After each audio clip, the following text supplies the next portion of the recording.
welcome back to Beautiful Botanics. This time we're going to be growing the illustration. So building on the observational skills we've practiced, we'll check the position of forms in our drawings, correct where necessary, then add more visual information.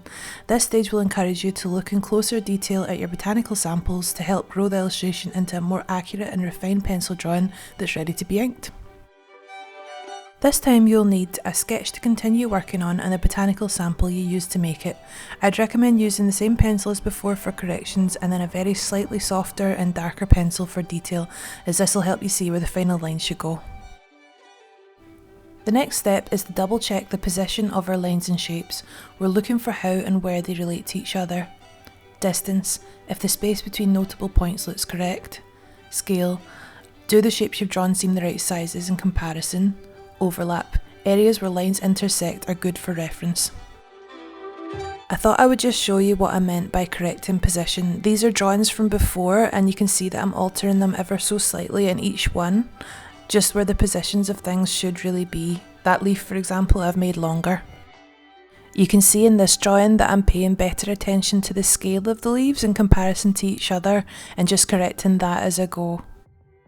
So with this iris here, you can see there's a lot of overlap going on, and that's quite handy for me when I've been trying to work out where the petals go exactly. After we've checked that everything seems to be in the correct position, we'll look closely at our sample for more details. For example, does it have irregular lines? Are there any broken parts? Or does it have any distinguishing features even? These are just some unique characteristics I've identified in this sample here and how I would maybe draw them on a final drawing.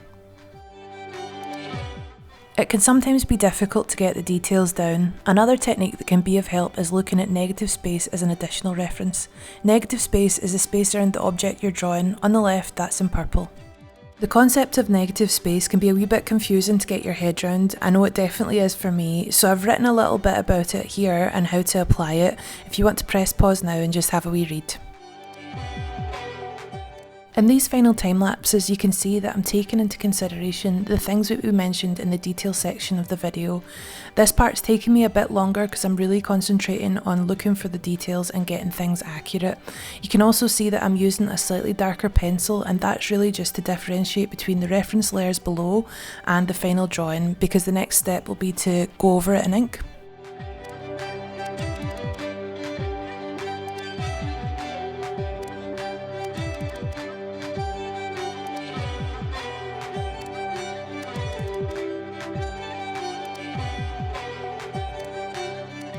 Please take your time and just really enjoy this step. It's the final stage of sketching and it'll be the reference drawing for you to ink.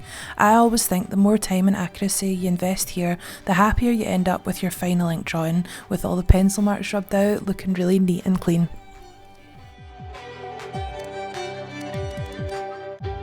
I thought I'd take a wee minute here to show you some examples of how I use these techniques day to day in my own work.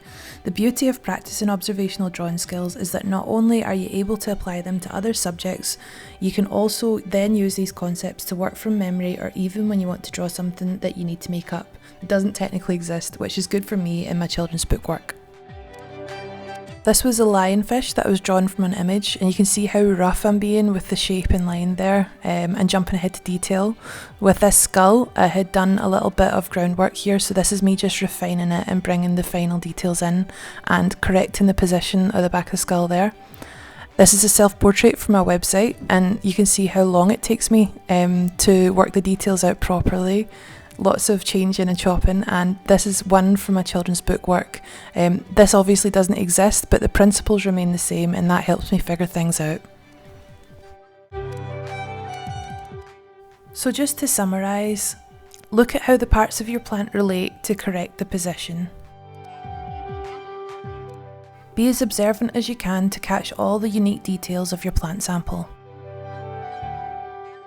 Last but not least, take your time. This is definitely the part of the whole process that takes me the longest, and that's absolutely fine. After all, the purpose of this stage is really to help us capture the essence of what it is we're drawing. Next time, we'll look at traditional inking skills and experiment with line to complete our botanical artworks.